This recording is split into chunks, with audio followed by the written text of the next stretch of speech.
قال اللہ تعالیٰ فی کتابہ المحکم و خطابہ المتقن و قولہ الحسن بسم اللہ الرحمن الرحیم الحمد للہ رب العالمین۔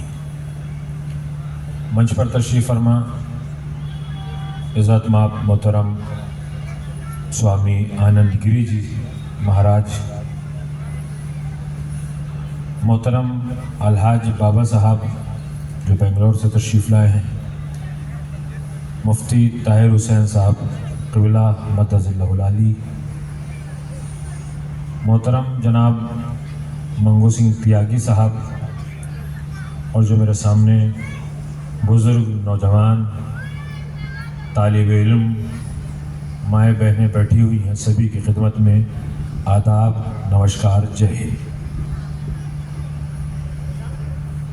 محفل بہت خوبصورت، بہت حسین، بہت اچھی سجی ہے، اور جو جس محفل کا فرمانا ہوتا ہے وہ پروانہ اس محفل میں خود ہی کھنچ کے چلا آتا ہے۔ اس محفل میں بہت بہت دور سے سفر کر کے، جس کی دور حاضر میں نہیں بلکہ ہر زمانے میں کبھی کم کبھی زیادہ ضرورت رہی ہے، یہی مانوتا کے پروانے جمع ہو کر اپنا پیغام انسانیت کے لیے دیتے رہے ہیں۔ کہہ کے گزر جانا بہت آسان ہوتا ہے، لیکن اس کہے ہوئے کے اوپر عمل کرنا اور اسے سوچنا وہ بہت مشکل ہوتا ہے۔ میں نے قرآن مجید کی آیت جو سورہ الحمد کی پہلی آیت ہے، جسے سناتن دھرم میں اشلوک کہتے ہیں، ہمارے یہاں آیت کہتے ہیں، قرآن مجید کے پہلے ادھیائے کی آیت الحمد للہ رب العالمین، تمام تعریفیں اس رب کے لیے ہیں جو عالمین کا پالنے والا ہے۔ صبح کی 2 رکعت نماز، ظہر عصر کی 4 رکعت نماز، مغرب کی 3، عشاء کی 4، کم از کم ان 17 رکعت میں 2 مرتبہ سورہ الحمد کو پڑھا جاتا ہے، اور نمازی اس آیت کی تلاوت کرتا ہے، اور اللہ اس تلاوت کو قبول کرتا ہے۔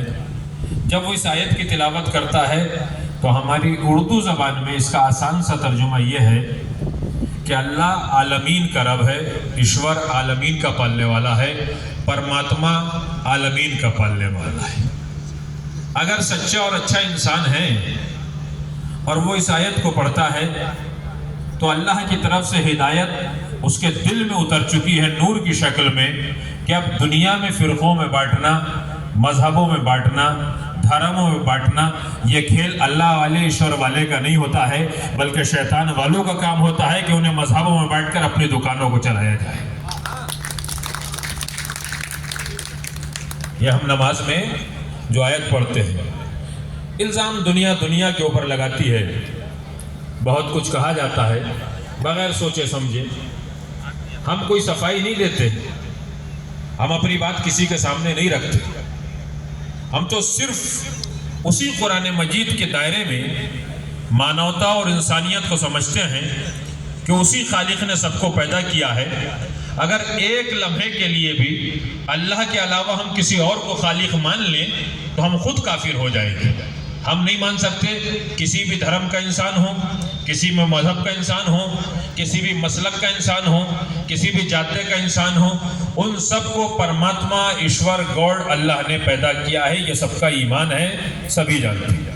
اور اگر یہ ایمان ہے تو اب اس بات کی ضرورت ہے کہ ہم مذہب، دھرم، ذات کہیں بھی ہوں، مگر اگر تومر صاحب کوئی محفل سجا دیں تو ان کے قدم کے ساتھ قدم ملا کر ہمیں چلنا چاہیے۔ قاری شمیم صاحب اگر کوئی محفل سجا دے تو قاری شمیم صاحب کے ساتھ چلنا چاہیے۔ میں تو 1 گھنٹے سے یہ دیکھ رہا ہوں کہ بڑا احساس ہو رہا تھا ان دونوں حضرات کو کہ لوگ کم آئے ہیں۔ میں تقریر وہیں سے شروع کرتا، ارے اس کام کے لیے اگر تم دونوں بھی کھڑے ہوئے ہو تو سپر پاور طاقت ہو، بہت کم لوگ یہ کام کرتے ہیں۔ اگر آپ دو بھی، اور آپ دو کے ساتھ تو یہ منچ پہ اتنی حسین ہستیاں بیٹھی ہوئی ہیں، اور ان کے سامنے ان سے زیادہ خوبصورت یہ سننے والے بیٹھے ہوئے ہیں کہ جو پوری دنیا کو بتانا چاہتے ہیں کہ ہم نفرتوں کو مٹانے کے لیے آئے ہیں، محبت کو پھیلانے کے لیے آئے ہیں۔